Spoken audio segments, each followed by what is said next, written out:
de una intervención para controlar el dólar, ¿es una señal desde tu perspectiva de debilidad o de pragmatismo?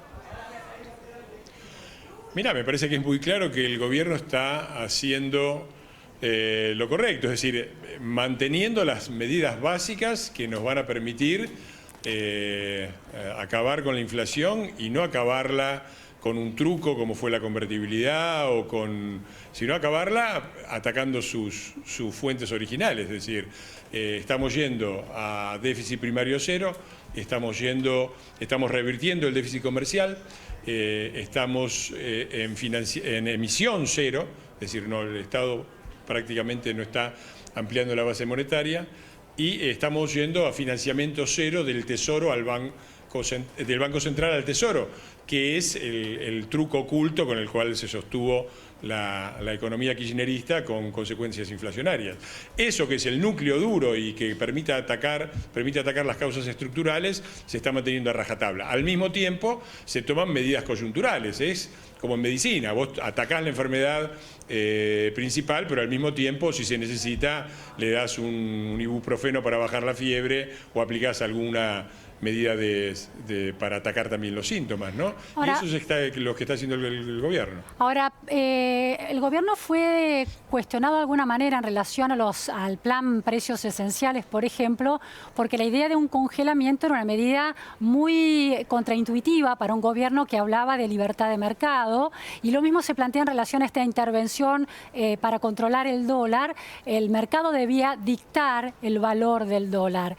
¿Qué decís en relación a este cambio de principios, aunque sea temporariamente llegado a una urgencia?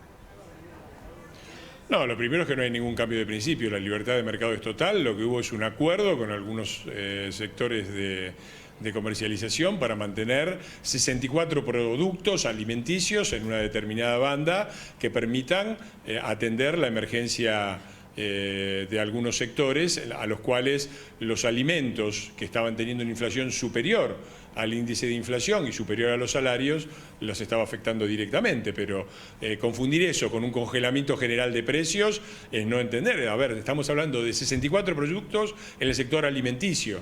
Comparar esto con el conjunto de la economía del país y decir que hay precios congelados no tiene ningún punto de comparación. Y lo mismo con respecto a lo del FMI. Yo me alegro que el FMI tome nota de que además de las planillas de Excel, existen también las realidades políticas, y la Argentina es una realidad política muy clara y una realidad cultural muy clara. Es un país que desde 1945 ha tenido una inflación prácticamente indetenible, que las únicas veces que ha parado ha sido con remedios como la convertibilidad, que terminaron siendo peor que la enfermedad.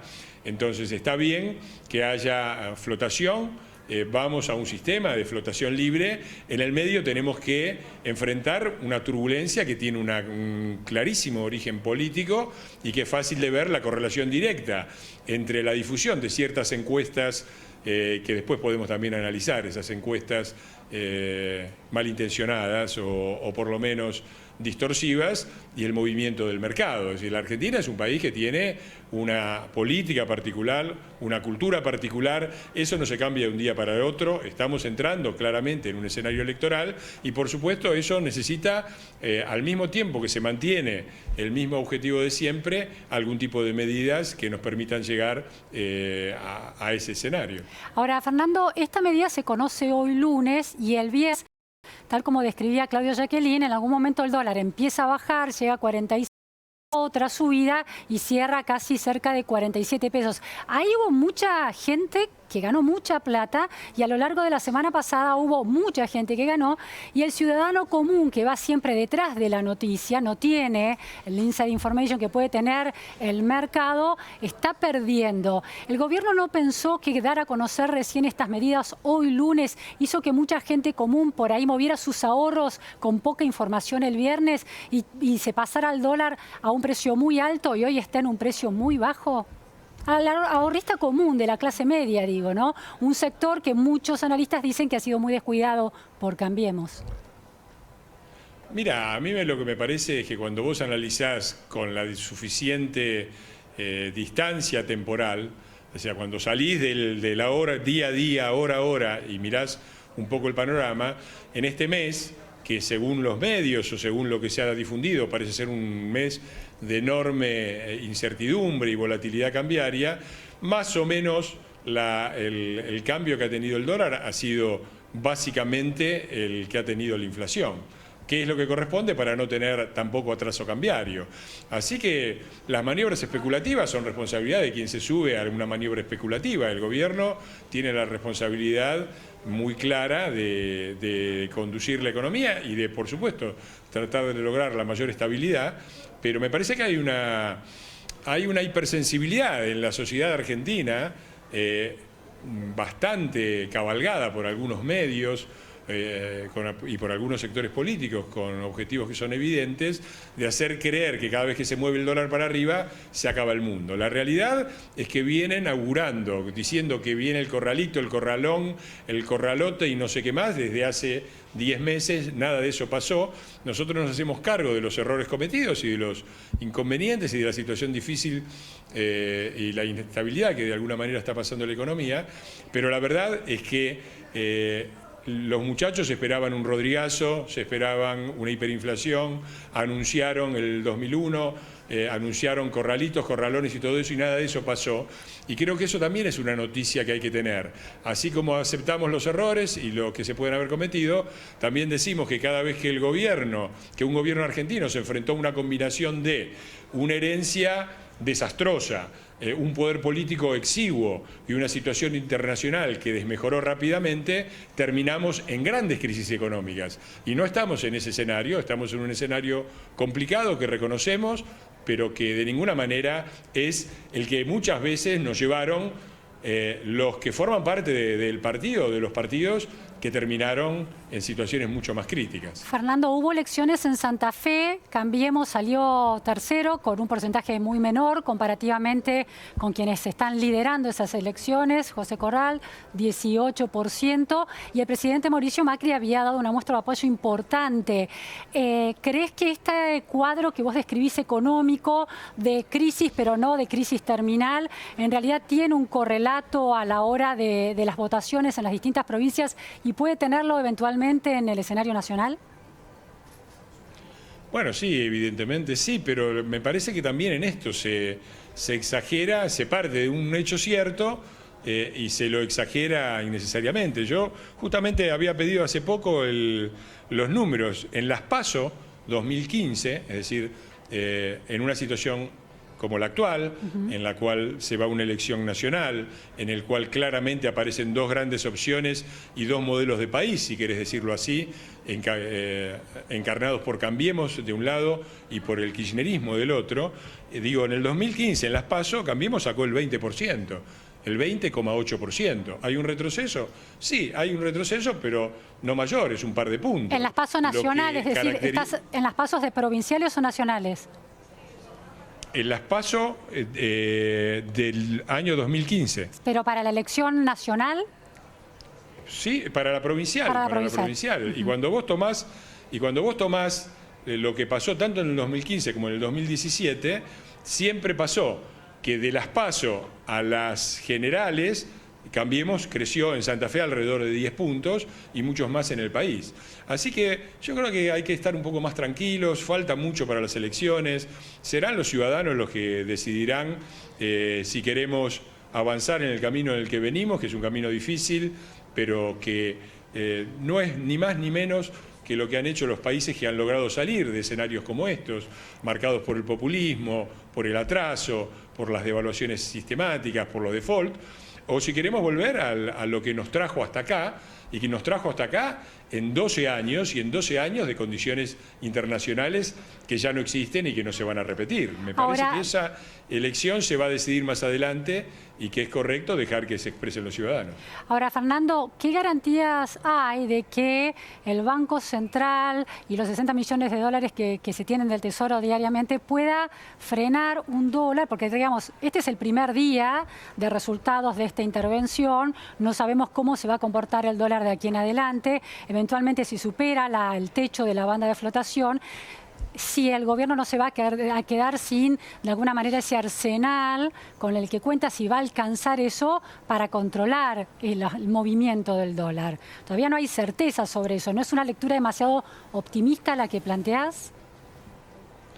No, la lectura optimista es que serán, lo que acabo de decir, es que serán los ciudadanos los que tomarán las decisiones en el momento oportuno, y que me parece que toda esta especulación política alrededor de un resultado que no es brillante, pero que tiene una diferencia con respecto a la anterior elección nacional de 2 puntos, me parece un poco exagerado e interesado por parte de algunos sectores. Con respecto al dólar, la capacidad de intervención es 150 y se ampliará a 250, e inclusive hay una posibilidad de intervención especial en determinadas condiciones. Así que a mí me parece que el efecto sobre el mercado parece haber sido bueno, y me parece que el gobierno tiene con qué manejarse, sobre todo porque tenemos, siempre nos recuerdan la deuda. El otro lado de la deuda es que el aumento de 90.000 millones de dólares en la deuda tiene que es cierto, tiene un correlato de que ahora el central tiene unas reservas de alrededor de 60.000 millones de dólares, no tengo el último dato. Es decir, es cierto, pedimos más al banco, pero lo que pedimos está ahí para ser utilizado debajo del colchón, y me parece que la diferencia con un banco central que nos dejaron con saldo total negativo, porque nos dejaron con un saldo total negativo, es muy evidente y habla bien a las claras de quienes hacían políticas de corto plazo y apostaron, como acaba de declarar la propia expresidenta en su libro, que subieron en un año solo 1 punto el déficit fiscal en el PBI para apostar a la elección de Scioli. Lo acaba de decir la presidenta. Fernando, ya son... Está bien. Entre esa irresponsabilidad, déjame termino, entre esa irresponsabilidad absoluta que va a contramano de la frase del peronismo, ¿no? El peronismo siempre dice primero la patria, después el movimiento, después los hombres, y hace exactamente lo contrario. Del otro lado hay un gobierno que puede tener dificultades, que puede tener aciertos y errores, pero que claramente está comprometido con un país de largo plazo en donde este tipo de arbitrariedades y de locuras no sean posibles. Ahora, Fernando, está claro el legado y la herencia recibida, pero este gobierno ya hace más de 3 años que gobierna, tiene su propio legado y su propia herencia que pesa sobre Argentina. Tendrá que llegar a las elecciones para poder revertir ese cambio, y en la calle, más allá de las operaciones políticas de la clase dirigente opuesta al gobierno, hay preocupación. Es decir, la gente en la calle tiene preocupación de distintos sectores sociales, sectores muy vulnerables, clases medias más altas. De manera que negarle el peso de la responsabilidad sobre el presente no es una manera de evitar las soluciones hacia adelante y de no encontrar la solución hacia adelante. Es decir, hay preocupación y se atribuye a la política actual y a la gestión actual. Me parece que compartimos la preocupación. Me parece que este gobierno y este presidente ha sido el único, desde que yo tengo memoria, que han aceptado errores y han aceptado responsabilidades en un país donde históricamente nadie nunca se hizo cargo de nada. Ahora, eso no quiere decir que olvidemos de dónde vamos. A mí me resulta muy extraño esta forma de razonar, ¿no? Porque si yo voy al médico y le digo, doctor, yo fumé 40 años, quiero que me arregle las cosas de un día para otro, y qué sé yo, y el doctor me dice, mire, fíjese que usted fumó 40 años, y me dice, doctor, no me ponga excusas, usted quiere ocultar sus responsabilidades, y me parece una manera por lo menos extraña de razonar. No estamos acá en esta situación, digo, el gobierno puede aceptar, yo puedo aceptar que el gobierno no ha solucionado muchos de los problemas. Ahora, tampoco ha creado ninguno de los problemas que está enfrentando, porque las devaluaciones sistemáticas, el carácter bimonetario de la moneda, del mercado argentino, del país, la inflación, son problemas que hemos heredado. Después podemos discutir si hemos sido eficientes o no. Y cuando hablamos de la herencia a futuro, yo creo que la herencia a futuro es esta, en mi opinión.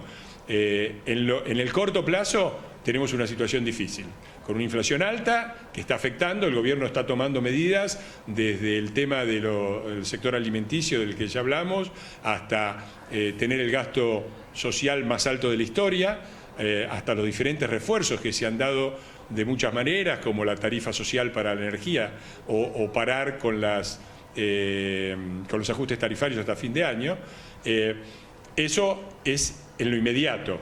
Ahora, en el largo plazo, este gobierno va a dejar al próximo gobierno, seamos nosotros o quienes sean, toda una serie de cosas inéditas. Por ejemplo, vamos a dejar un déficit primario cercano a cero, cosa que no existía en la Argentina desde hace mucho tiempo. Estamos entrando en superávit comercial. Estamos pasando de importar gas licuado a $15 a exportar energía.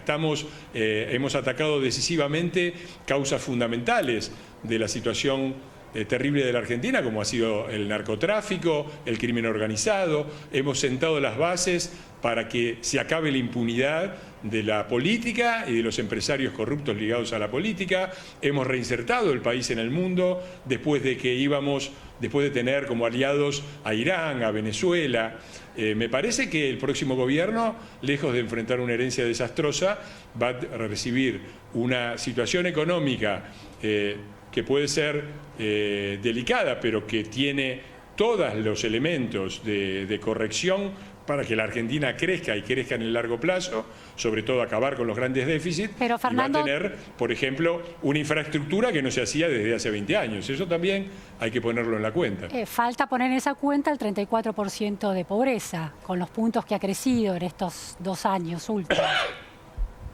Sí, los índices sociales son un punto débil. El último registro es de 32%. Es más o menos lo que dejó el kirchnerismo, 32,8 creo que fue en 2014. Después bajó un poco porque la presidenta, como dijo, subió 1% el déficit fiscal, es decir, con doping. Y es cierto, nos preocupa mucho que los índices sociales y la situación diaria, cotidiana de la gente no haya mejorado en general. Eso nos preocupa, nos duele, es una deuda que tenemos, pero también recordemos que es la primera vez que el país hace una corrección macroeconómica de esta magnitud. Es la primera vez que el país sale de un atraso tarifario monstruoso, de una desinversión monstruosa, de un atraso cambiario y de una situación institucional desastrosa, y al hacerlo mantiene los índices anteriores, porque la Argentina, cada vez que corrigió eso en manos de los que ahora se hacen los sensibles sociales, estoy hablando de Duhalde, del Frente Renovador, etcétera, lo que hicieron fue subir la pobreza 50% en un año. En el año 2002, para salir de la situación de recesión que había, aumentó la pobreza 50% en un solo año y registramos récord 57,5% de pobreza y 21,5% de desocupación, que son récord históricos nacionales. Este gobierno logró hacer esa corrección de esa herencia desastrosa, enfrentando la sequía, enfrentando una oposición que lo único que hizo fue poner palos en la rueda, y enfrentando una situación internacional desmejorando, sin mejorar la situación social, pero también sin empeorarla. Eso no es un gran logro, no estamos orgullosos ni tiramos manteca al techo, pero me parece que también habría que reconocérselo. Pero quizás es una deuda pendiente si existe una futura gestión de Cambiemos, cómo generar esa economía virtuosa con mucho menos impacto en los sectores vulnerables y generar empleo. Esa es una gran cuenta pendiente de la clase dirigente en Argentina. Sin duda es una cuenta que asumimos, es lo que esperábamos, es además lo que veníamos haciendo hasta el 2017. Vos acordate que en el año 2017 registramos el nivel de pobreza menor desde 1993 y el nivel de desocupación menor desde hacía creo que 15 años. Y hubo una disminución de la pobreza del 32,2%, que fue la primera medida que tomó Cambiemos, hasta el 26,5%, es decir, más de 6 puntos porcentuales en un año y medio. Es decir, esa es claramente nuestra intención, ese es nuestro compromiso. Después, en el 2018, la corrida devaluatoria acabó con ese escenario, pero por supuesto que ese es nuestro programa. Nosotros no queremos que nos den bien los números de la macroeconomía para que entren bien en una tabla de Excel como les gusta a algunos, sino porque creemos que eso impacta claramente en las condiciones de vida de la gente. Y por eso es que hemos hecho las reformas que hemos encarado, incluyendo bajar las grandes causas del atraso de la Argentina, que han sido el déficit fiscal, es decir, un Estado que gasta más de lo que tiene, un país que importa más de lo que exporta, es decir, consume más de lo que produce. El desastre infraestructural, el desastre con la energía, el fin de las mafias y de las patotas y de los cárteles que nos vendían medicamentos o la obra pública con un 40% de sobreprecio. Muchísimas gracias, Fernando Iglesias, por este análisis desde la voz de un diputado de Cambiemos acerca de las nuevas medidas que decidió el gobierno para contener la crisis y encarar el escenario electoral. Muchas gracias, muy buenas tardes. Muchas gracias a vos, Luciana, al contrario. Bueno, hubo una novedad internacional. Reapareció el líder de ISIS, del Estado Islámico, en un video desde 2014, cuando se lanzó el anuncio de que ISIS estaba creando un califato en ciertas zonas de Irak y de Siria. Estamos entonces con un especialista en seguridad internacional, en terrorismo internacional, Mariano Bartolomé, analista internacional. Muchísimas gracias, Mariano. No, gracias, Luciana, por invitarme. Por estar aquí. Mariano es director